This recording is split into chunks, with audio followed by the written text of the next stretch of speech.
The Great Hall of the Galactic Concord was full of light and noise. Thousands of aliens from many worlds sat in the round room, watching and waiting. The walls were made of smooth white stone, and the ceiling glowed with soft blue light.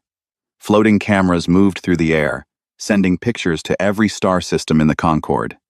Today was a special day. Today, Earth would stand before the whole galaxy. Dr. Lena Vasquez walked into the hall with calm steps. She wore a dark blue coat with a small Earth pin on her chest. Her hair was tied back, and her face showed no fear, even though her heart was beating fast.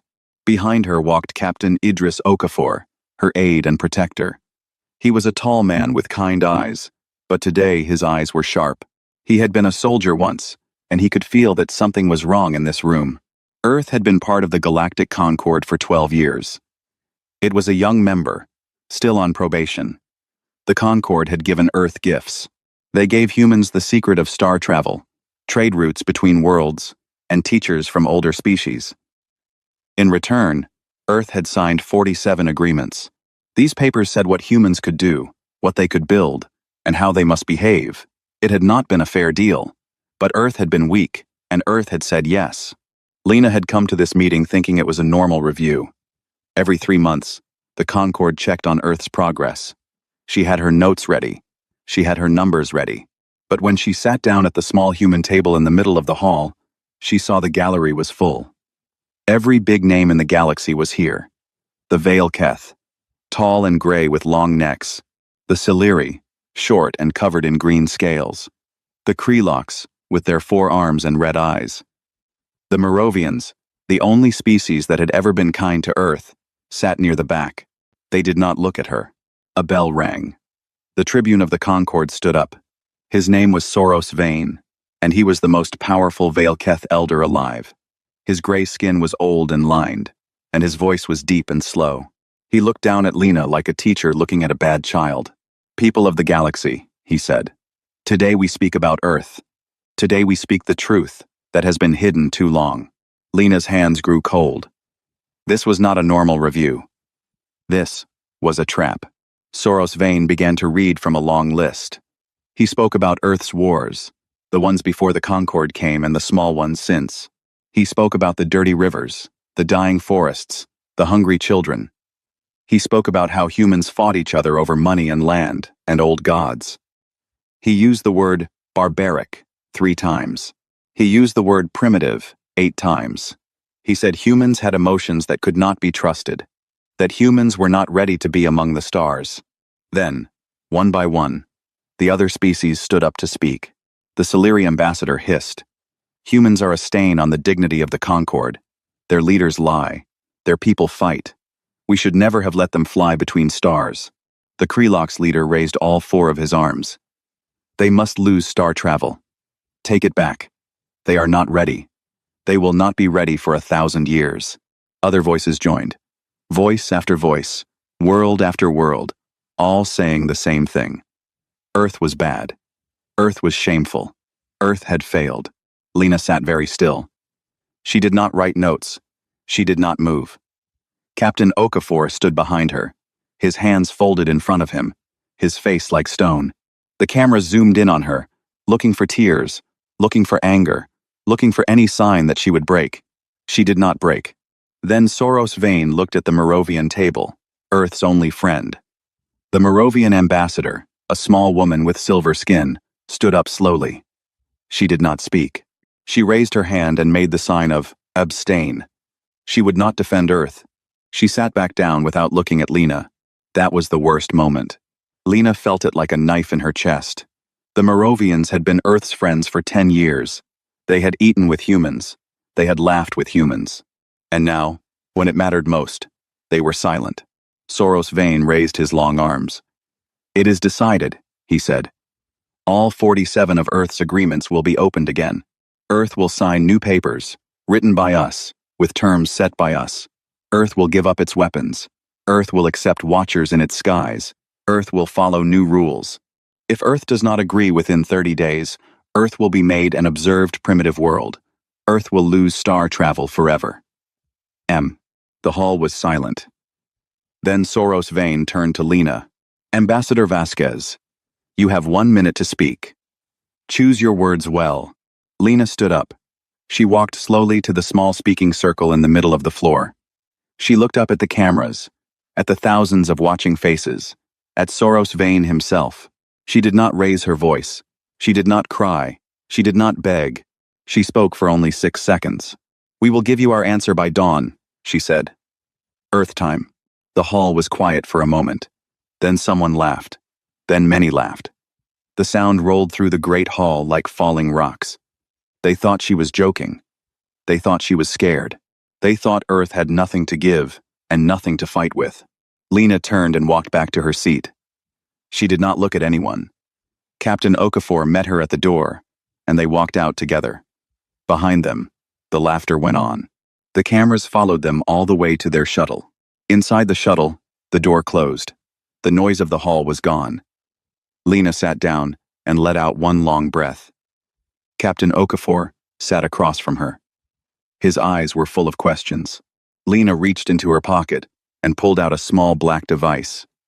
It was a coded line, only used in the worst times. She pressed her thumb on it, and a voice spoke from far away. It was the voice of Geneva, the voice of Earth's High Command. Ambassador, we saw everything. What are your orders? Lena's voice was steady. Her eyes were wet, but her voice was steady. Activate Protocol Prometheus, she said. All of it. Every part. No more hiding. No more waiting. There was a long silence on the other end. Captain Okafor stared at her with wide eyes. Ma'am, he said softly. That has never been tested. We do not know if it will work. Lena looked out the small window of the shuttle. Earth was a tiny blue dot far away, almost too small to see. 12 years of waiting. 12 years of bowing. 12 years of saying thank you for chains. She thought of the children in the Mars famine, the families lost on Titan, the friends she had buried while the Concorde did nothing. Neither has being cornered, she said. Tell them to begin. We have until dawn. The shuttle turned, leaving the great hall and the laughing aliens behind. Far below, on the small blue planet, doors that had been hidden for years began to open. Something was coming. Something the galaxy had never seen. The orders moved fast. From Lena's shuttle, the message went to Geneva. From Geneva, it went to Beijing, to Brasilia, to Lagos, to New Delhi, to Cairo. By the time Lena's ship had even left the Vega system, the secret rooms under the Earth were waking up. In a deep room in Geneva, the President General of the Earth Coalition, Amara Diallo, sat at a long table. She was a woman of 60 years, with short gray hair and steady brown eyes. Around her sat the leaders of every major nation. They had been called here in the middle of the night. None of them had slept. All of them had watched the Great Hall of the Concorde on hidden screens. They had seen Lena stand alone. They had heard the laughter. Now they waited for the truth to be told. Amara stood up. My friends, she said, the time for hiding is over. You all know parts of what we have built. Today, you will know all of it. And then we will choose, together, what to do. The screen behind her glowed. A title appeared. Project Prometheus. It had begun 12 years ago, on the very day Earth signed the first treaty. The world's leaders, even the ones who hated each other in public, had met in secret. They had agreed on one thing only. They did not trust the Concorde. The gifts felt like chains. The teachers felt like jailers. The agreements felt like rope around the neck. So they had built something. Quietly. Slowly. Under 1,000 cover stories. Dr. Hina Park appeared on the screen. She was a small woman from Seoul, with thick glasses and a tired smile. She had led the physics team for 10 years. She spoke clearly. The Concorde taught us their star drive. It folds space in a small way. It lets ships travel between stars in months. It is a good drive.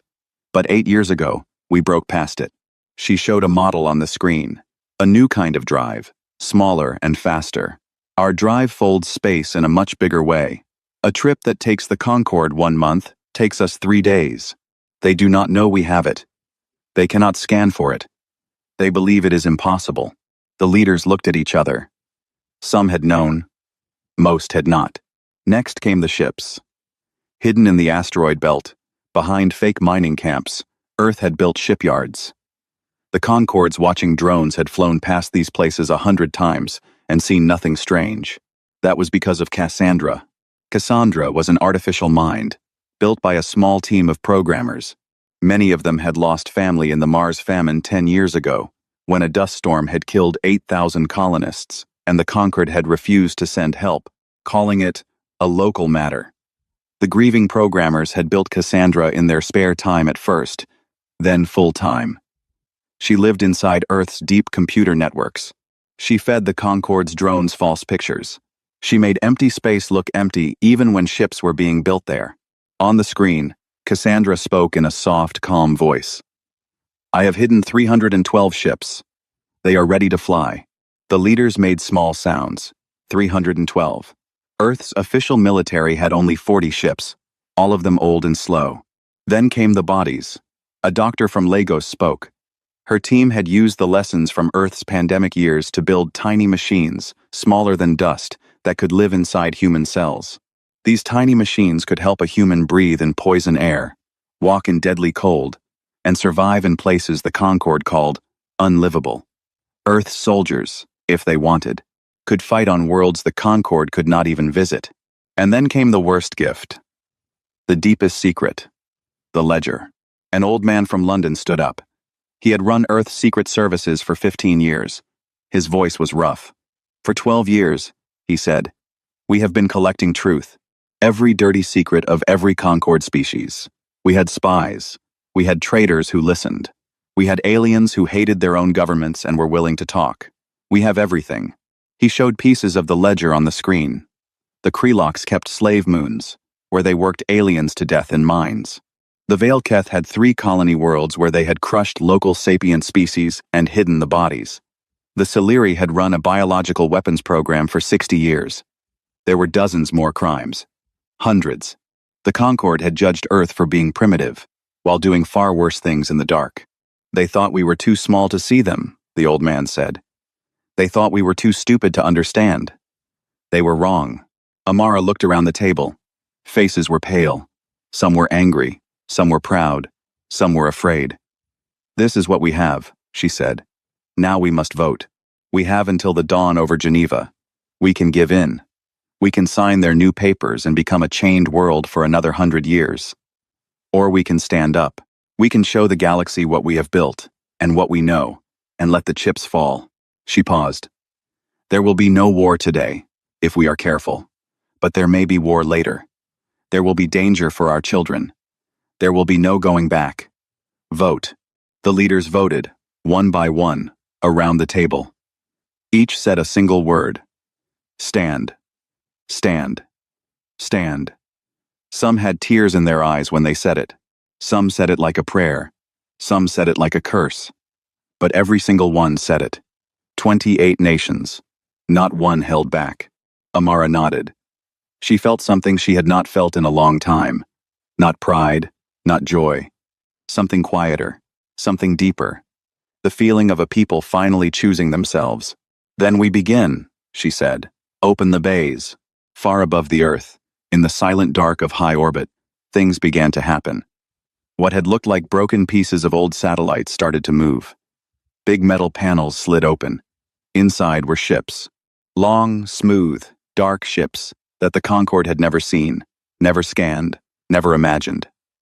312 of them, in 3 hidden hangars, waiting in the cold. Cassandra's voice spoke softly across every secret channel on Earth. All systems ready. All pilots ready. Awaiting final command. In Geneva, Amara closed her eyes for 1 second. She thought of her grandmother, who had grown up in a village with no clean water. She thought of how far her people had come. She thought of how far they still had to go. She opened her eyes. Send them, she said. The hours between the verdict and the dawn were the longest hours that Earth had ever known. 12 hours. Just 12 hours to change everything, or to lose everything. On the Great Concord flagship, far away near Vega, Tribune Soros Vane was eating a late meal. He was in a good mood. The shaming had gone well.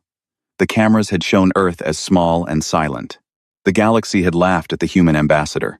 By morning, Earth would beg, and the Concorde would smile and offer them a new chain, slightly heavier than the old one. A young Veilketh officer came in with a worried face. Tribune. Our scanners are picking up strange signals from Earth's solar system. There is movement we cannot fully explain. Soros Vane waved his long hand. They are running, maybe hiding. They have nothing. Watch them, but do not bother me. The officer bowed and left. He did not feel sure, but he obeyed. Across the great hall of the Concorde, in a smaller room, the Moravian ambassador Veth Lo was crying. She was a kind soul, and she had not wanted to abstain. Her government had ordered her to. They had said, "Do not stand with Earth. The Veilketh will punish us." She had obeyed. Now she could not sleep. She tried to send a private message to Lena Vasquez. The message was blocked by her own people. She sat alone with her shame. On Earth, Ambassador Lena Vasquez landed back in Geneva at 1 in the morning. She did not go to bed. She went straight to the broadcast room. President General Amara Diallo met her there. They hugged briefly. Neither of them spoke. There was nothing to say. Then Lena turned to the cameras. The whole world was watching. Every screen on Earth, in every home, every cafe, every train station, was showing her face. The message had gone out 2 hours before. At 1 in the morning, Geneva time, the people of Earth will hear the truth. All of it. Lena spoke for 4 minutes. She did not use big words. She did not make speeches. She told her people what had happened in the Great Hall. She told them what the Concorde had said. She told them about Project Prometheus. She told them about Cassandra. She told them about the ships, the new drive, the ledger. She told them that Earth was about to do something that could not be undone. "I am not asking for your support," she said at the end. "That is not why I speak to you tonight. The choice has been made. Your leaders have voted. We are going to stand up. I am telling you this because you deserve to know. You are not children. You will not hear about this from a stranger in the morning. You will hear it from me, now, in your own home, in your own language. Whatever happens next, remember why we did this. Remember the Mars famine. Remember Titan. Remember every time we asked for help and were told to be quiet. That time is over. By dawn, every agreement they forced on us will be burned." She looked into the camera for a long second. "Good night. Sleep if you can. Tomorrow, we will be a new people." The screens went dark. Across the world, the leaders waited for panic. They had soldiers ready, in case there were riots.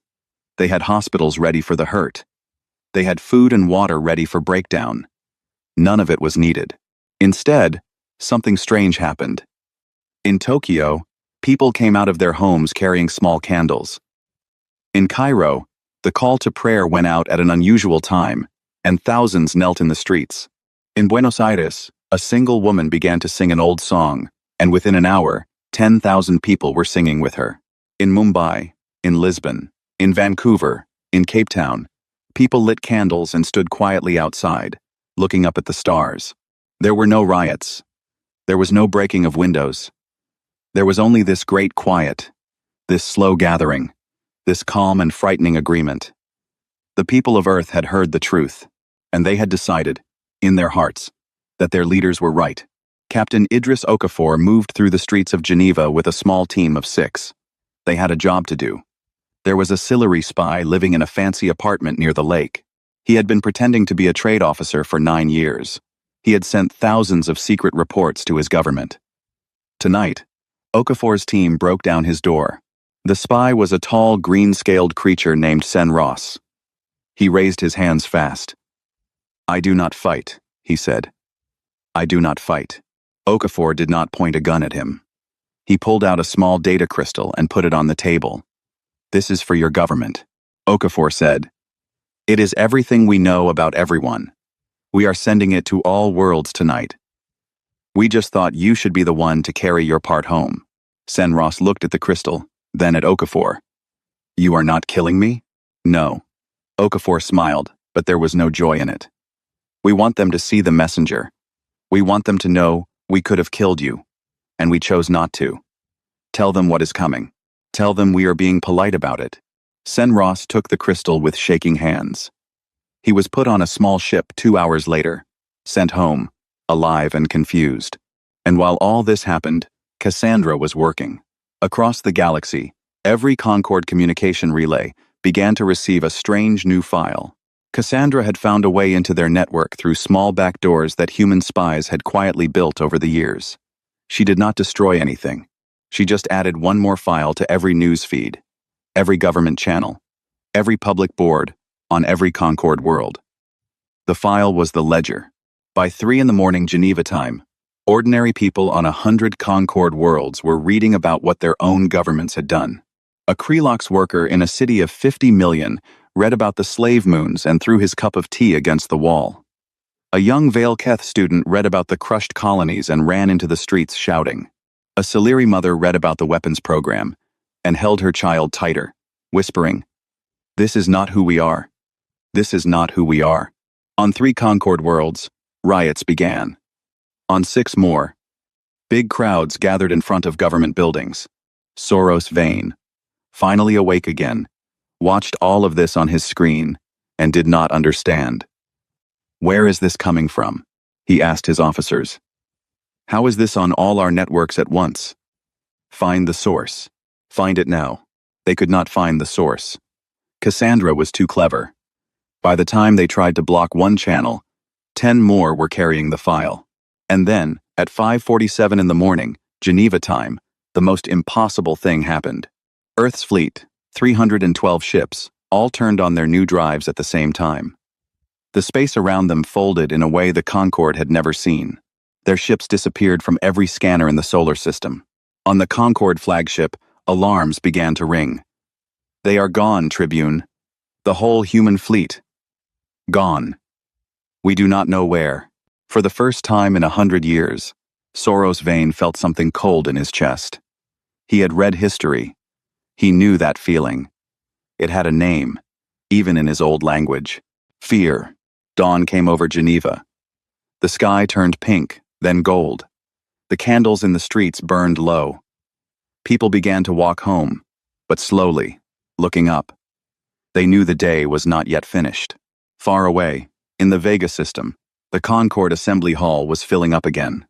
The great chamber was even more crowded than the day before. Word had spread. Something was happening. Something big. The cameras turned on. The galaxy watched. And then, with no warning at all, 312 human ships appeared inside the Vega system. They did not appear far away, near the edge of the system, where ships were supposed to come in.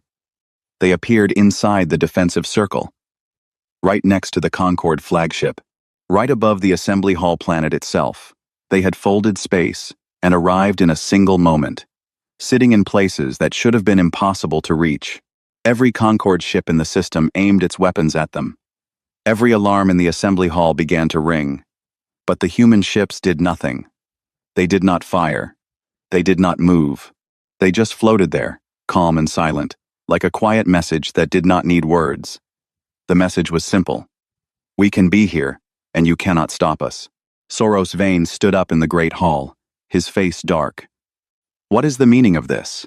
The doors of the assembly hall opened. Ambassador Lena Vasquez walked in, but she was not alone. Behind her came not 5 or 6 people, but 30. They were all human, but they were every kind of human. There was an old farmer from the Sahel, his face dark and lined. There was a young scientist from Tuvalu, with her hair in long braids.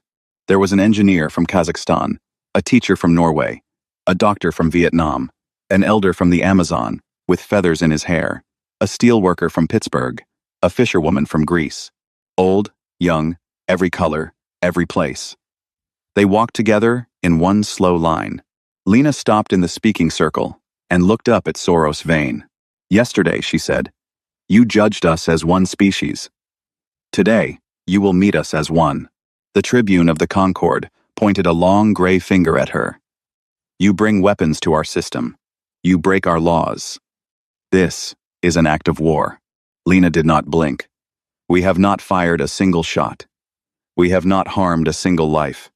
Look at our ships. They are silent. We came here to talk, just like yesterday. The only difference is that today, you will listen." She turned to face the cameras. The whole galaxy was watching now. Even the rioting cities had gone quiet. Every screen showing this hall. Tribune Soros Vane spoke yesterday about Earth's crimes. Lena said, "Today I will speak about the Concords. I will not raise my voice. I will not get angry. I will just read." She held up a small reader.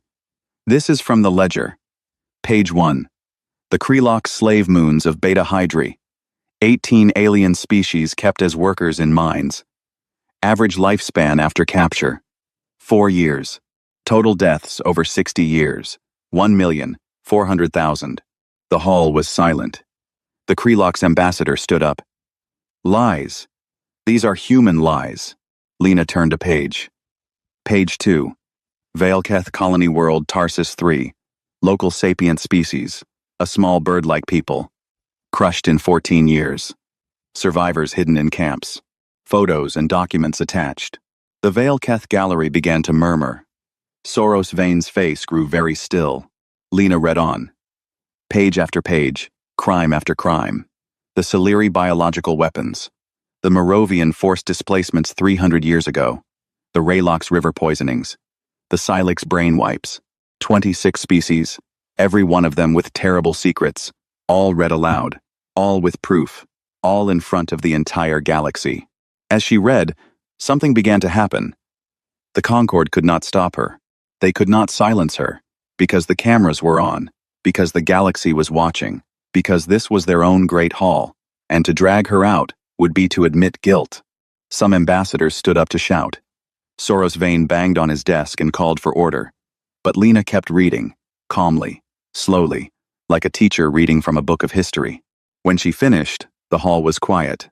Even the ones who had laughed yesterday were quiet now. Lena set down the reader. Now, she said, about the 47 agreements. Behind her, the human delegation moved. They each held a paper, 47 papers, one for each treaty, real physical copies brought all the way from Earth. The old farmer from the Sahel held one. The young scientist from Tuvalu held one. They had all been chosen for this moment, on purpose, to show the world that Earth was not just generals and presidents. Earth was farmers and teachers and fishermen too. Lena pulled out a small metal lighter. The kind that had been used on Earth for 200 years, simple and old. These papers, she said, were signed under shame, under threat, under the laughter of others. They are not real agreements. They are chains. We cannot live with them anymore. So we will not. She lit the first paper. The old farmer let it go, and it fell to the stone floor, burning. Then the next person, then the next. One by one, the 47 papers were lit and dropped. The smoke rose up into the great hall, slow and gray. The smell of burning paper filled the chamber. Lena spoke into the smoke. By dawn, every agreement is burned. We do not ask your permission to exist. We came to tell you that we no longer need it. Soros Vane shouted to his guards. Arrest them! But before the guards could move, the Moravian ambassador, Vethlo, stood up. Her silver face was wet. She had read the ledger. She had read about her own people's old crimes. She had read about everyone's crimes. She had not slept all night. No, she said. The Moravians stand with Earth. There was a sound in the hall, a sound like a ripple in water. Then 4 more species stood up. The Helix, the Torvane, the Branish, the Sildari, one after another, breaking ranks, leaving the Concord. By the end of the day, 12 species would join Earth's side. The old Concord was breaking apart, live, with the cameras watching. Lena did something then that no one expected. She looked up at Soros Vane, and her voice was softer now, almost gentle. We are not better than you, she said. We have done bad things. So have you. So has every species in this hall. We are simply done pretending you are better than us. We will sign new papers, but only with those who can be honest about themselves. Not honest like a saint, who has done no wrong. Honest like a real person, who has done wrong, and is trying to do better. That is the only kind of friend Earth wants now. She turned to leave. The human delegation followed.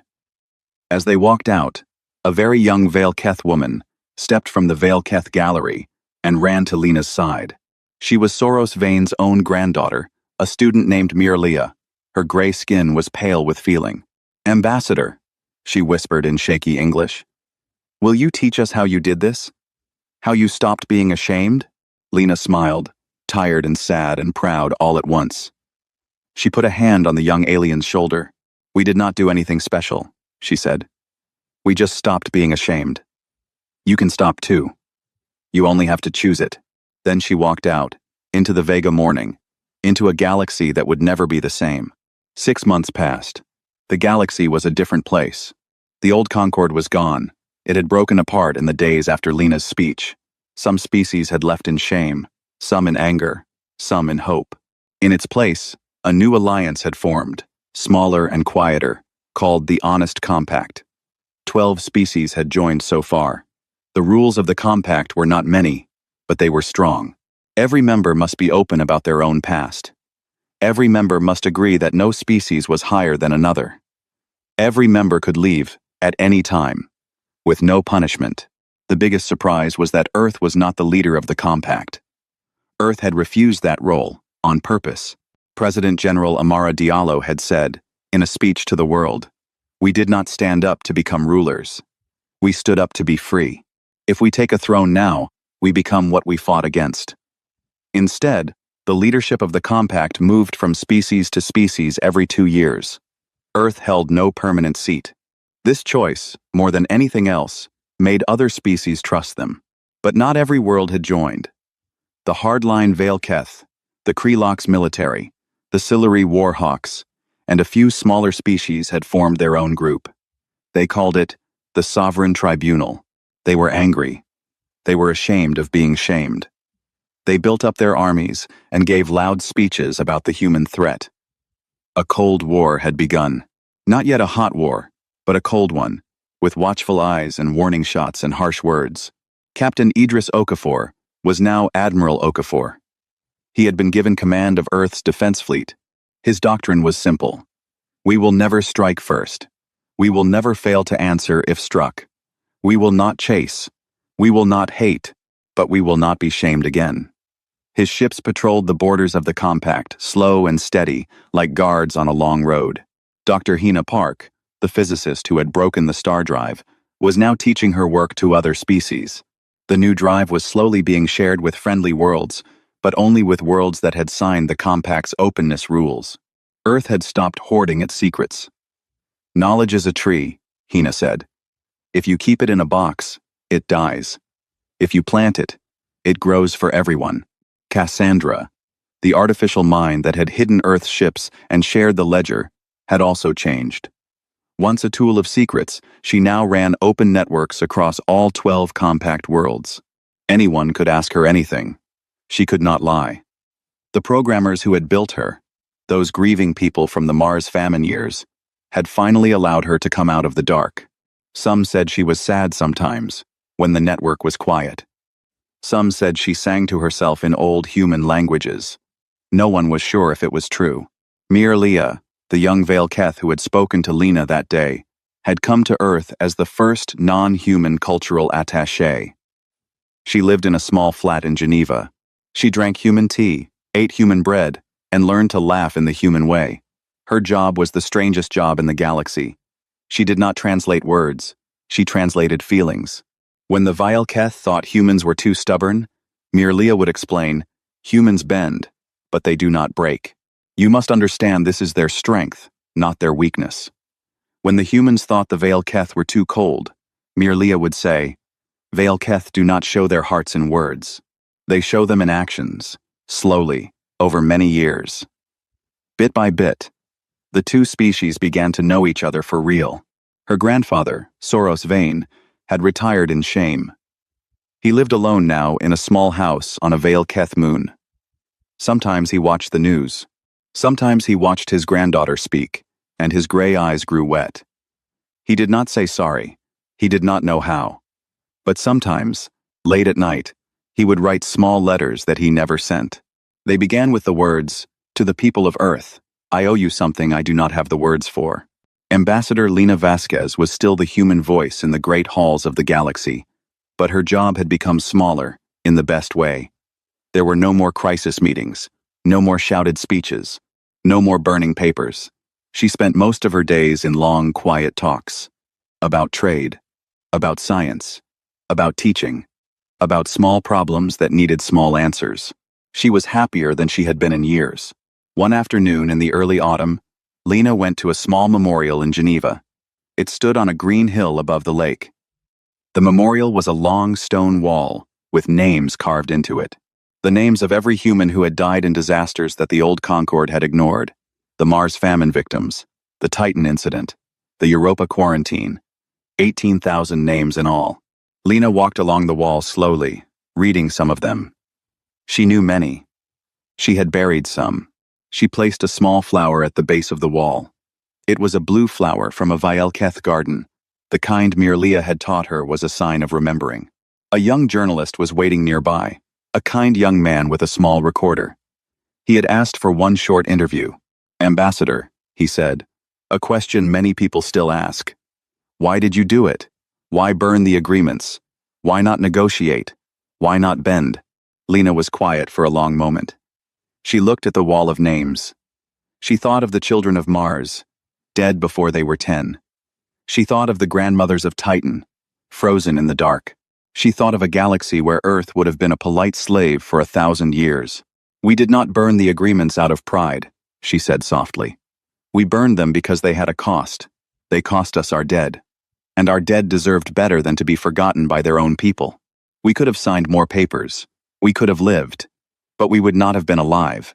There is a difference." The young journalist nodded. He understood.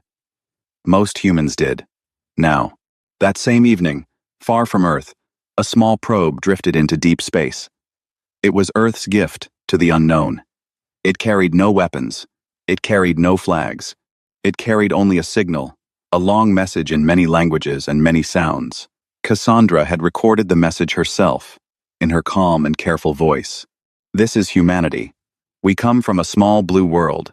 We have learned to speak. We have learned to listen. We have done bad things and good things, and we are trying to do more good things now. If you can hear this, come find us. We will not be ashamed of who we are. We will not ask you to be ashamed of who you are. Let us meet when you are ready." The probe flew on, deeper into the dark, carrying its quiet invitation toward stars no human had ever named. Behind it, the small blue world turned in its slow path, full of farmers and scientists, and grandmothers and children, full of mistakes and hopes, and old songs and new dreams. The galaxy had laughed at Earth once. It would not laugh again. Not because Earth was strong, though Earth was strong. Not because Earth was clever, though Earth was clever.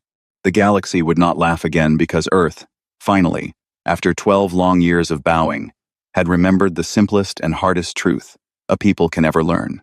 They were not ashamed. And they would never be ashamed again. And somewhere in the dark, where no human ear could yet hear it, something was listening. Something old. Something patient. Something that had been waiting a very long time for a young species to finally stand up and say its own name into the silence of the stars. It heard the message. It turned, slowly, in its long sleep, and it began to come.